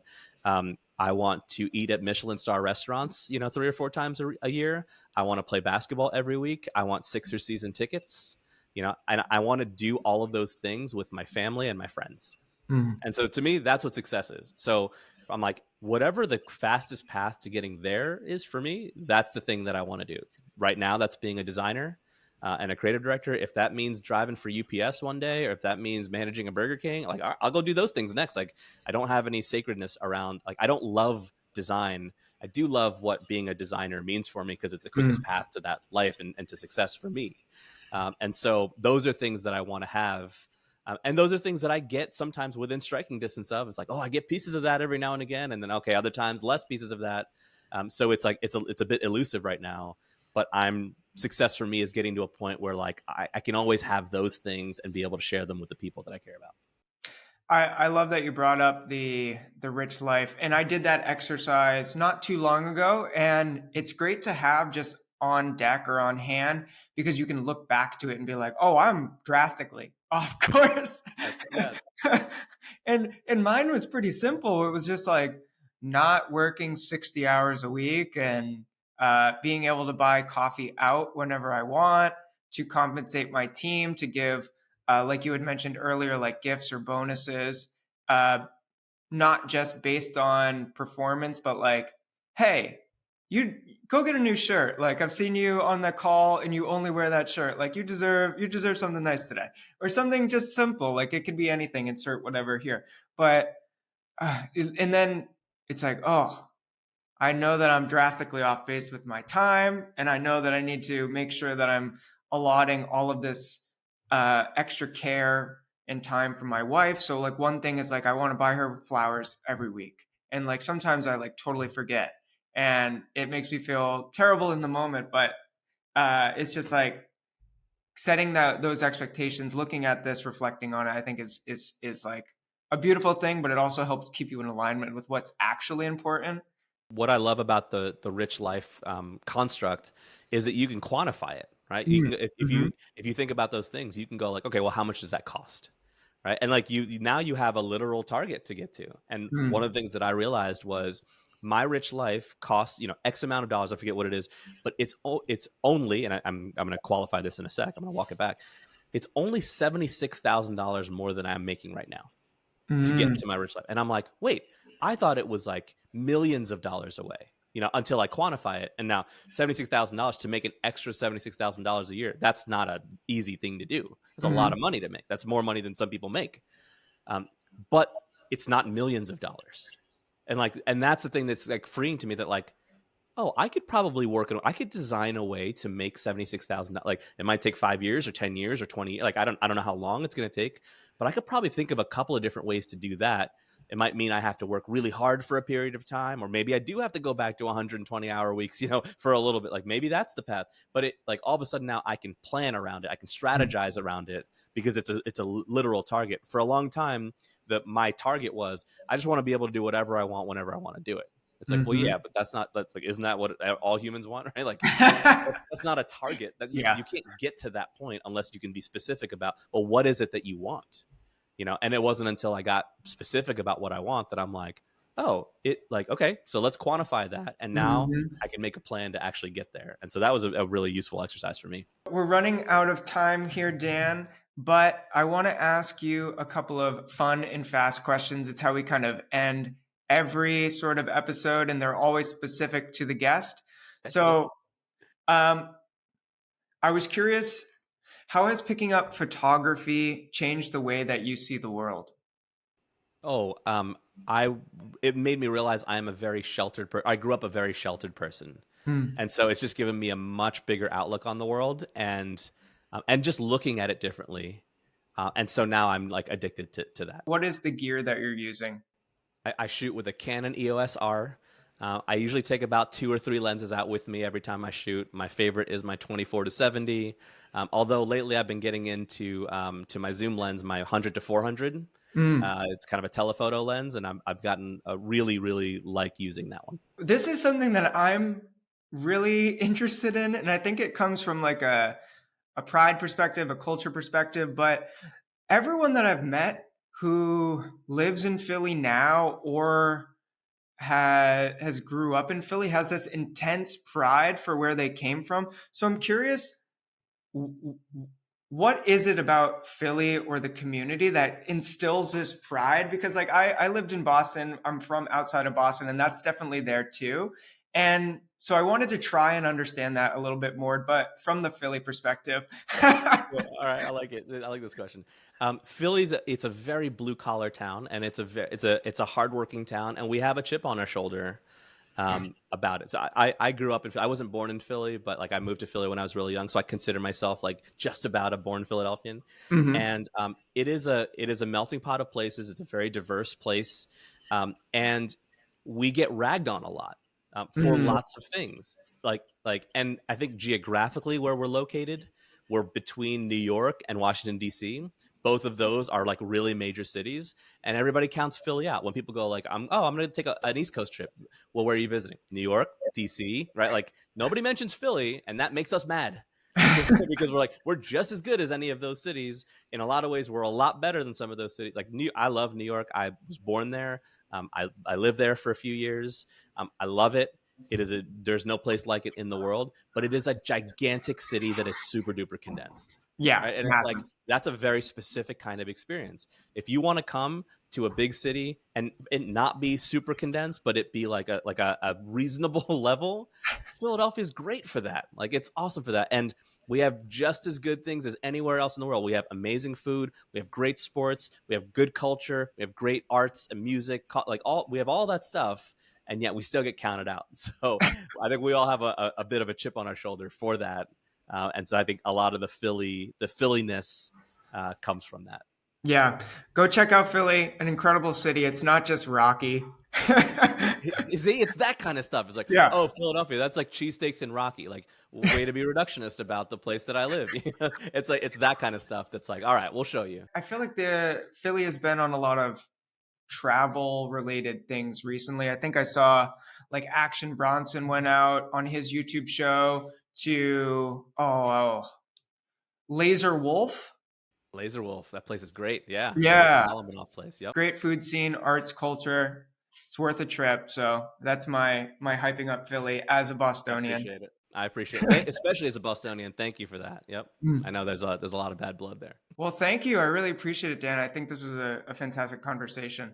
Yeah, this is great. Thank you for this. I had a lot of fun. Oh, me too. I don't always do. I don't always have fun in this conversation. So thank you. And if I were to summarize this episode, I would say that the core things that we talked about were that on your creative journey, be flexible, be able to pivot, and understand that you can use design as a way to build your life, not just financially, but also strategically in order to kind of live the life that you want, whether that's making time so that you're around for your kid or that you can support a team. It doesn't have to be the traditional team in the sense of employee, health insurance, all of those things, that you can build the business model and strategic plan for you and that complements your life so that you can always play basketball on Monday or anything like that. So remember that we're all legendary and have an amazing story of our own. So on the journey, take the time to be kind, grind, and unwind, and let's make the world a better and more creative place. Thank you so much. I appreciate it, Dan. Britton, this was a ton of fun. Thank you for the great conversation. I had a blast.